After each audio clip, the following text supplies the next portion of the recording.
Our next guest is Iryna Sikora. She's an associate director at Ricardo Energy and Environment. She advises governments and private sector clients on the economic considerations related to climate change and environmental policy.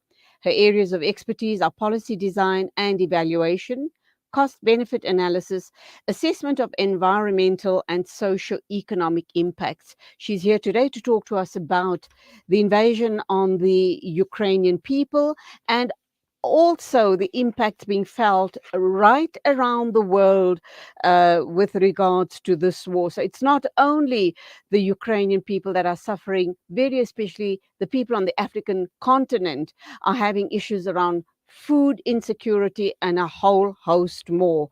Iryna Sikora, a very good morning to you. Welcome to the program. Good morning. It's a pleasure to be here with you this morning. Lovely to have you on the show. Now, let me start with by asking the all-important question. I think the global community were very excited and very pleased and looking forward to the issue around Turkey and Iran brokering talks with Russia for much-needed grain to Africa and other global destinations. And obviously, this was leaving the Ukrainian ports. And shortly thereafter, the port city of Odessa was under fire. Does this then mean that the grain is not going to be reaching its destinations, their global destinations, and then further impact issues around food insecurity, very especially in Africa? Yeah, thanks for the question. Well, indeed, the export of Ukrainian grain stopped in February when Russia invaded Ukraine and blocked the ports. It has not been reactivated until today. The international community, together with the Ukrainian diplomats, have been working really hard to restart sending the grain to the buyers. The agreement to unblock the ports and resume exports last week was celebrated a lot and welcomed a lot, but the attack of Odessa port just 24 hours later puts a huge question mark on what will happen next. Ukraine really wants to start shipping the grain this week, despite the Russian attack, and that's the official statement of the government. But many shipping companies involved in the operations are international, and that's something that we need to remember. They might be afraid of the future attacks, so they may choose not to risk their ships and their crews and not to send their ships to Ukrainian ports. So I guess we need to wait and see what will happen the next few days. It is important to remember that more than 90% of Ukrainian cereals used to be exported by the sea.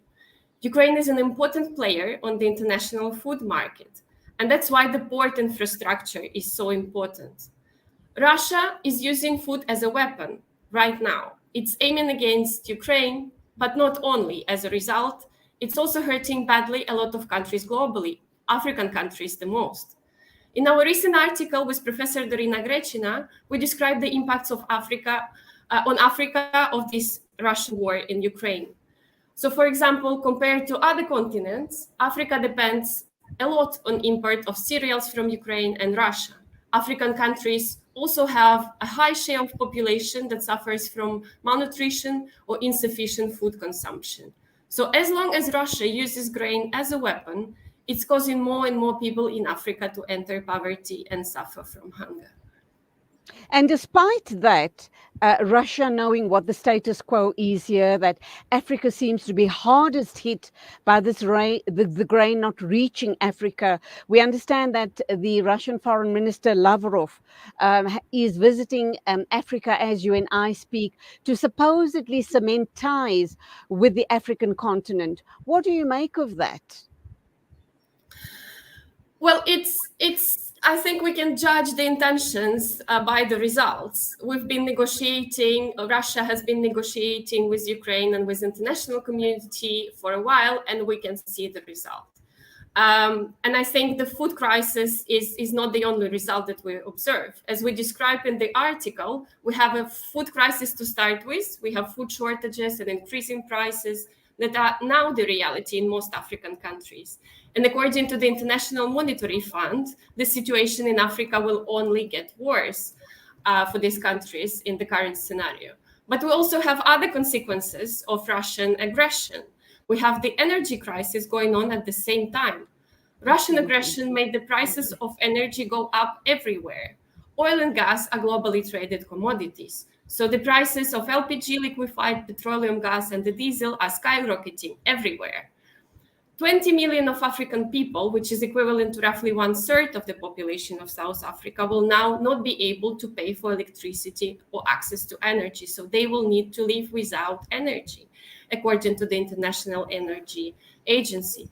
Russia uses energy as a weapon, and this weapon is not only hurting Ukraine, it holds the whole continent hostage.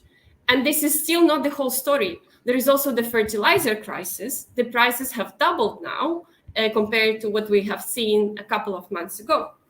Meaning that in addition to not be able to import food, producing the food domestically in Africa is more expensive. All of that adds up. So it really touches everyone with no exception. And the talks have been going on since the war began, and the results are the ones that we observe. We can only guess what our expectations should be, but I think we should be preparing for the worst. Ukraine is fighting bravely, but I think the ceasefire is only possible with enough support from outside. There are many wars going on at the same time. There is the war in the battlefields that are being fought by Ukrainians, but there is also diplomatic war.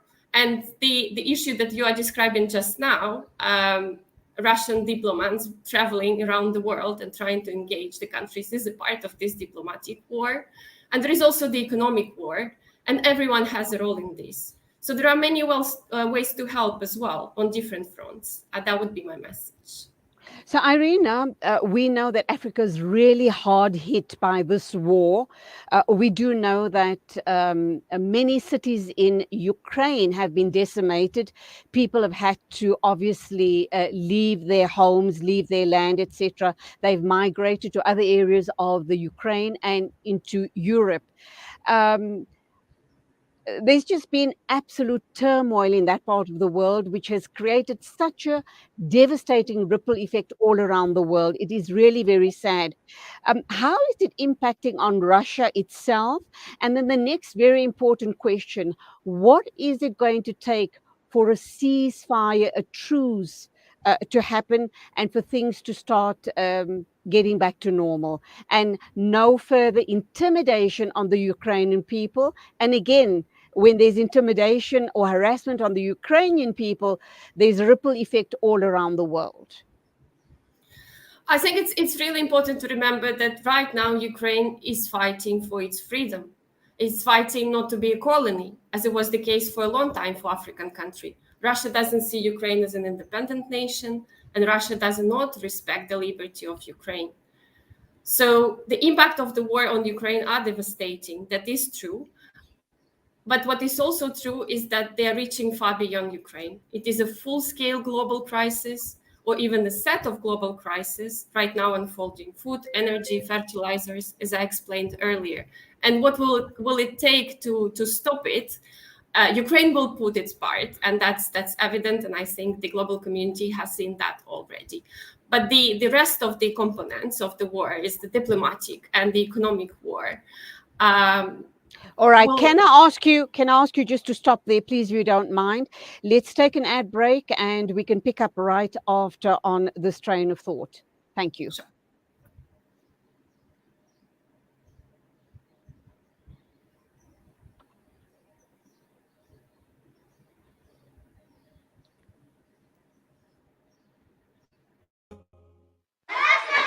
There are an estimate of 153 million orphans worldwide. Change their lives by donating towards our Orphan Kind program. For 750 Rand per month, you can be the reason an orphan smiles. Go on, be Orphan Kind.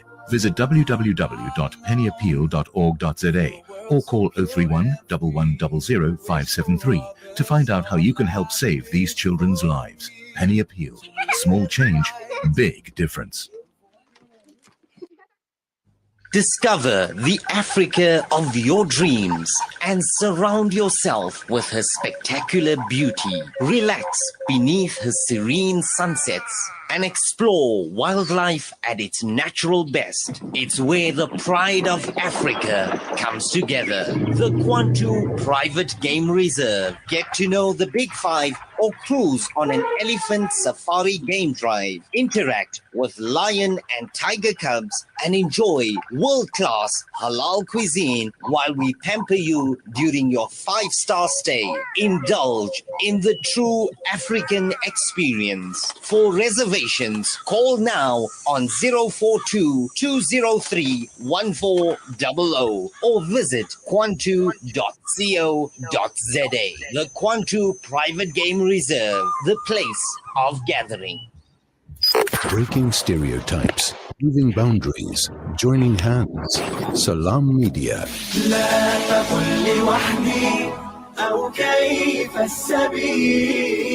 Humanity sets the agenda. The time is exactly 8:47 a.m. South African time. We are talking with Associate Director at Ricardo Energy and Environment, and that is Iryna Sikora. We're looking at the issue around the Russian war in Ukraine, its impacts on Africa. And in the course of the discussion, Iryna has just mentioned something very, very important and critical, in fact. Iryna, welcome back. Before I interrupted you, mentioned something pretty critical and very, very worrying indeed. I asked you about what is it going to take to end the war.